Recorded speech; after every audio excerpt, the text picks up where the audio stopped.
Thank you. I am so honored to receive this award. I never expected to be CASA of the Year. To be honest, I didn't even know the honor existed. I first heard about CASA on a flyer that had been left in all the teachers' mailboxes at the middle school where I taught. I was retiring, and it sounded like an interesting way to stay in touch with adolescents. I didn't realize at the time that staying in touch cannot begin to express the difference a CASA can make in the lives of the kiddos they serve. The 4 CASAs I have mentored over the past 6.5 years have unique stories with a common thread. All 4 were victims of domestic abuse and exposure to drugs, and all 4 had parents who didn't protect them. They needed somebody to be their voice, their advocate, and they needed someone they could always count on no matter where they were or what may have happened. Cole was my first kiddo, and I was his CASA for 4.5 years.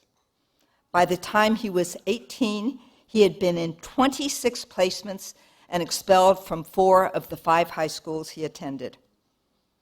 John is only 15 years old, but he has already been in 12 placements in 3 years. Mike, my newest kiddo, has a similar story with 14 placements in 3 years. And in the 1 year that I have been Jason's CASA, he has either been incarcerated or on the run. In each situation, these kiddos are trying to find a place where they belong, and each time they wind up joining the wrong crowd, making terrible decisions, or running away. From a very early age, the only person they have been able to count on is themselves.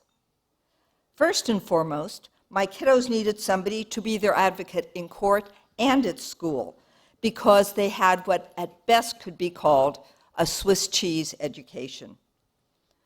Cole never liked school and missed countless days of instruction. But when I pushed for after-school tutoring, he attended every session, possibly because he knew I would show up with his favorite Starbucks drink, a venti mocha frappuccino. Jason lost his library privileges when he tagged all the books he borrowed from juvenile hall. I told him I would bring him books on any subject that interested him as long as he didn't tag them, and I put together a list of 75 books and graphic novels. What surprised me was that it took him so much time to read through the synopsis of each book. And when he went missing in May, he took books with him. The other piece that my kiddos needed was somebody who would be there for them unconditionally, without question. Jason was removed from his home at the age of 4 and placed with his aunt, who told him just 4 days before Christmas that she was through taking care of him. Jason was 7 years old. Cole remembers being removed from his home at the age of 6 and placed with his grandmother, who loved and cared for him until she died. He still dreams about her, and in her dreams, she always takes the shape of a butterfly. These kiddos need to know that they have someone in their lives who will be there for them no matter what, who will always show up. I ask them to memorize my phone number and when I meet them for the first time, so they can always reach me anytime, anywhere. This promise has led to some pretty funny moments, including a call from John while I was walking through New York Central Park, and a chat with Cole while I was at the Meiji Shrine in Tokyo, Japan. I have learned to gauge what makes each kiddo comfortable and most likely to talk. Usually, this involves food. With John, it's sushi. With Jason, who is incarcerated, it's Takis. And Mike, he likes Reese's Pieces. When Cole really wanted to talk, he had to be walking, usually at the beach. These kiddos even call when they're on the run because they know that I will worry about them. It may be the first time in their lives that they've had somebody who worries about them. I would also be nowhere without including or being included as part of an amazing team who understands the role that a CASA plays as a piece of the puzzle. These puzzle pieces include my CASA supervisors, Yarisa, Kari, and Amy, who always support and share insight, my social worker, Obre, my probation officer, Eric, and my kiddos' attorney, Linda, all of whom model dedication, patience, and understanding.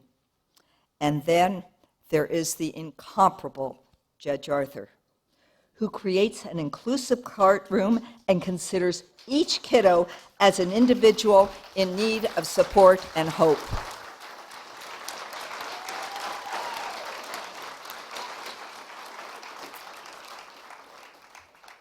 By watching this dedicated team give so much to change the narrative for each child, I have learned to listen carefully to what they are saying or leaving out, to remain patient, and to always consider what may yet be possible.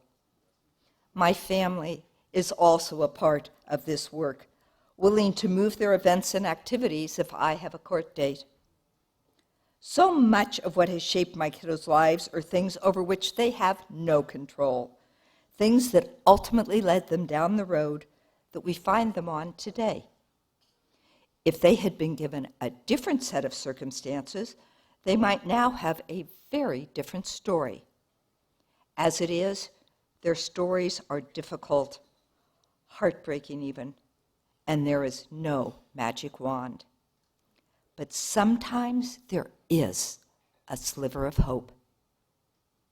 I mentioned earlier that Cole had been expelled from 4 of the 5 high schools he attended, but at the 5th school, he earned his high school diploma.